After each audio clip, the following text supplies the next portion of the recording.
Assalamualaikum warahmatullahi wabarakatuh. Kami dari kelompok 6 ingin mempresentasikan hasil kerja kelompok kami tentang aspek internasional dan ekonomi regional. Aspek internasional. Pengaruh aspek internasional dapat dilihat dari dua aspek. Yang pertama, aspek makro. Ditinjau dari sisi supply and demand, pengaruh aspek internasional terhadap supply and demand adalah jika permintaan dalam kancah internasional akan kebutuhan yang kita produksi semakin tinggi, maka titik keseimbangan supply and demand akan semakin bergeser ke tingkat yang lebih tinggi, dan kemampuan aspek produksi akan meningkat seiring berjalannya perubahan tingkat permintaan akan kebutuhan tersebut. Nah, jika pada dasarnya suatu negara seperti di Indonesia mampu memproduksi dan menyediakan kebutuhan yang memang dibutuhkan dan secara tetap bersaing dalam perdagangan internasional, maka dapat dilihat dalam keseimbangan supply and demand di Indonesia. Jika permintaan akan kebutuhan yang kita produksi semakin tinggi, maka titik keseimbangan supply and demand akan semakin bergeser ke tingkat yang lebih tinggi, dan kemampuan aspek produksi akan meningkat seiring berjalannya perubahan tingkat permintaan akan kebutuhan tersebut. Faktor pemicu supply and demand di dunia. Yang pertama, pertumbuhan ekonomi yang terus berlangsung. Kedua, pergeseran permintaan dunia akibat adanya bantuan luar negeri. Ketiga, pembayaran rampasan perang. Keempat, transfer pendapatan. Kelima, penerapan tarif pajak atau cukai yang melakukan ekspor-impor. Dan yang terakhir, pemberian subsidi ekspor.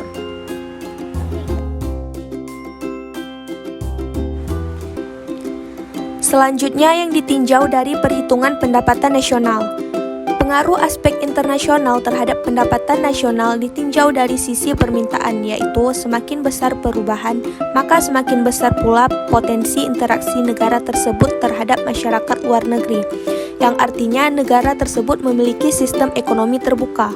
Permintaan dan penawaran merupakan dua sisi yang tidak dapat lepas dari perekonomian. Jika sisi permintaan lebih besar, maka nilai impor lebih besar dibandingkan ekspor. Artinya neraca perdagangan dalam posisi defisit.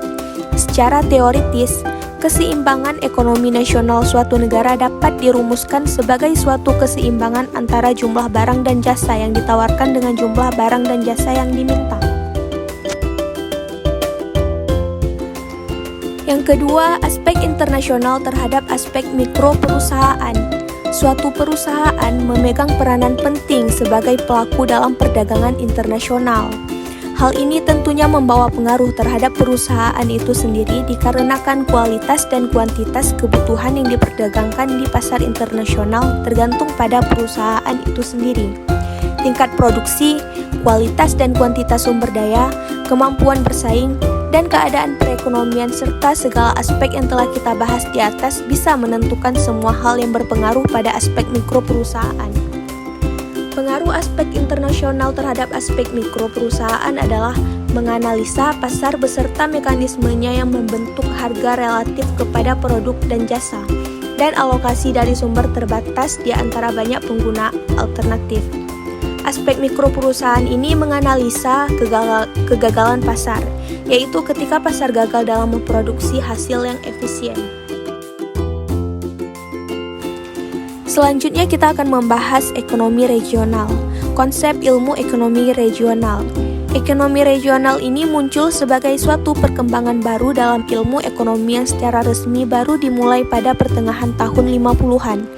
Karena adanya kekhususan yang dimiliki oleh ekonomi regional menyebabkan ilmu ini telah berkembang menjadi suatu bidang spesialisasi yang baru, yang berdiri sama dengan halnya dengan cabang ilmu ekonomi lainnya, seperti ekonometrik, ekonomi kependudukan, operasional riset, dan lain-lainnya.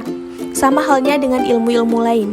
Ilmu ekonomi regional muncul sebagai suatu kritik dan sekaligus memberi dimensi baru pada analisa ekonomi dalam rangka melengkapi dan mengembangkan pemikiran ekonomi tradisional, sehingga dapat memecahkan masalah-masalah sosial ekonomi yang terus berubah sepanjang zaman.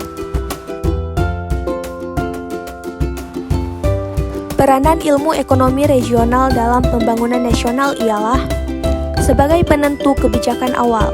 sektor mana yang dianggap strategis dan memiliki daya saing serta daya hasilnya yang besar, comparative advantage.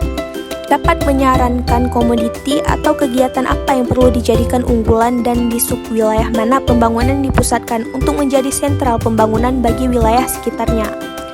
Adapun yang menjadi tujuan dalam pembelajaran ilmu regional ialah untuk menentukan di wilayah mana suatu kegiatan ekonomi itu sebaiknya dipilih dan mengapa wilayah tersebut menjadi pilihan dalam pembangunan yang menjadikannya pusat-pusat pertumbuhan pembangunan ekonomi dan dapat menjadi penyangga pembangunan bagi wilayah sekitarnya. Manfaat ekonomi regional. Dalam lingkup makro, bisa dilihat bagaimana pemerintah pusat dapat mempercepat laju dari pertumbuhan ekonomi ke seluruh wilayah atau region. Dan dalam ruang lingkup mikro, dapat membantu perencanaan wilayah dalam menghemat waktu dan biaya, serta menentukan pusat-pusat lokasi pembangunan ekonomi pada suatu wilayah atau region yang mampu mendukung wilayah atau region pembangunan ekonomi tersebut. Sekian dari kelompok kami, terima kasih. Assalamualaikum warahmatullahi wabarakatuh.